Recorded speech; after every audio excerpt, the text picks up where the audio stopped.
کہ محمد اللہ کے رسول ہیں. ہم نہیں ہوں گے تب بھی رسول ہیں، جب ہم نہیں تھے تب بھی وہ رسول تھے، اور جب کچھ نہ تھا پھر بھی رسول تھے، اور کچھ نہ ہوگا تب بھی وہ رسول ہیں. تو اب یہ سارا تصور ذہن میں رکھ کے ترجمے کی طرف آئے. اللہ نے فرمایا محمد الرسول اللہ، محمد اللہ کے رسول ہیں. اور آگے فرمایا والذین معہ اشداء علی الکفار رحماء بینہم تراہم رکعا سجدا یبتغون فضلا من اللہ ورضوانا ذالک مثلہم فی التوراۃ وذالک مثلہم فی الانجیل سیماہم فی وجوہہم من اثر السجود. یہ ساری آیتیں اور یہ سارا تسلسل میں نے اس لیے آپ کے سامنے رکھا کہ عموماً جب میں علامہ صاحبزادہ غلام جیلانی صاحب یا محمد بختیار حیدر صاحب کی بات کروں گا تو میں ان کی صفات کو بیان کروں گا. فلاں گھر سے ہیں، فلاں علاقے سے ہیں، اتنا پڑھے ہوئے ہیں، یہ خصوصیات ہیں، یہ معاملات ہیں، یہ شرف ہے، یہ شرافت ہے، یہ کرامت ہے، یہ فضیلت ہے، یہ امتیاز ہے، اور اس طرح پرواز ہے. سبحان اللہ. تو جب نام لیا جائے نا تو پھر اسی کی تعریف و توصیف کے تسلسل کو آگے چلایا جاتا ہے. یا اگر نام کسی کا لیا جائے اور اس کے مقام و مرتبے کو بھی بیان کیا جائے تو پھر اس ڈیٹیل میں جو چیزیں آتی ہیں پھر عمومی ماحول میں اسی ہی کو بیان کیا جاتا ہے. لیکن بڑے کمال کی بات ہے کہ اللہ نے محمد الرسول اللہ کا ذکر کرنے کے بعد محمد کی صفات کو یہاں نہیں بیان کیا. فرمایا محمد کو تم کیا جانو کہ وہ کیا ذات ہے اور کتنی بڑی ہے. محمد عربی نے تو پہلے ہی فرما دیا تھا کہ لم یعرفنی حقیقتاً غیر ربی، میری حقیقت سوائے رب کے کوئی نہیں سمجھتا. ہاں اگر مجھے سمجھنا چاہتے ہو تو خدا نے پہلے ہی فرما دیا والذین معہ اشداء علی الکفار. اگر مجھے سمجھنا ہو تو ایک طرف ابو بکر کو دیکھو تو دوسری طرف علی مرتضیٰ کو دیکھو، ایک طرف حضرت فاروق اعظم کو دیکھو اور پھر حضرت عثمان غنی کو دیکھو، حسنین کریمین کو دیکھو.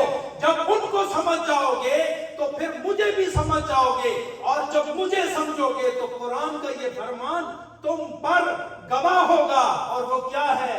محمد الرسول اللہ، کہ محمد اللہ کے رسول ہیں.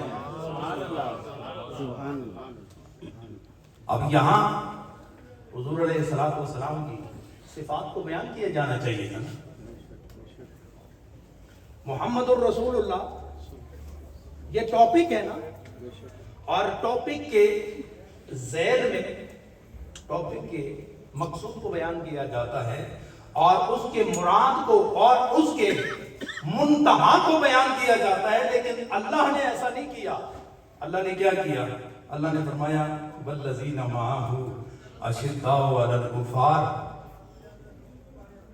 محمد الرسول اللہ کے بعد اگر ان کی صفات کو دیکھنا ہو تو پھر دیکھو والذین معہ اشداء علی الکفار.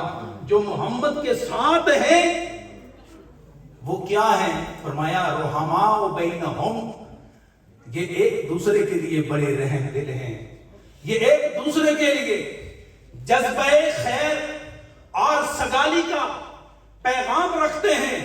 ان کی ظاہر کو دیکھو، ان کے باطن کو دیکھو، ان سے نفاق دور ہو گیا، ان سے شرک دور ہو گیا.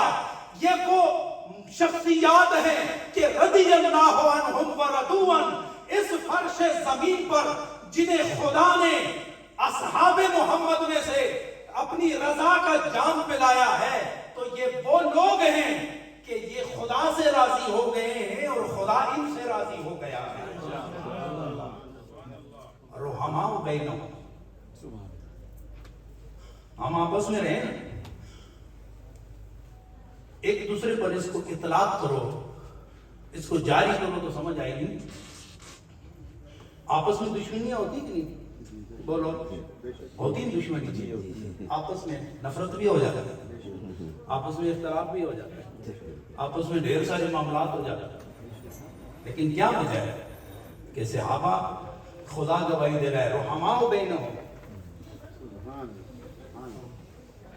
لوگ میلاد مناتے ہیں نا، ارے میلاد بناؤ نا، تو میلاد والے کو خوش کرنا ہو تو پھر ان کا ذکر کرو کہ جن کے ذکر سے نبی بھی خوش ہوتا ہے اور نبی کا خدا بھی خوش ہوتا ہے. اختلاف ہو سکتا ہے، لیکن صحابہ کے متعلق اللہ نے ارشاد فرمایا رحماء بینہم، یہ ایک دوسرے کے لیے رحم کا جذبہ رکھتے ہیں، یہ ایک دوسرے سے محبت کرتے ہیں.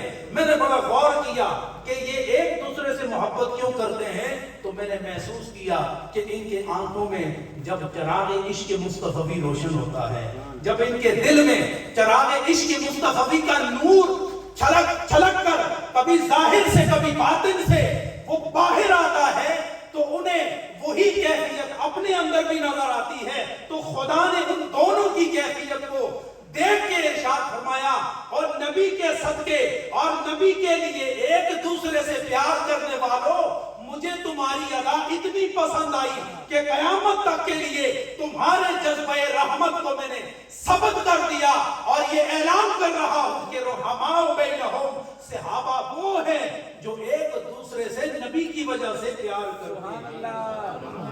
سبحان اللہ. اور فرمایا ان کے درمیان کبھی بھی اختلاف نہیں آ سکتا.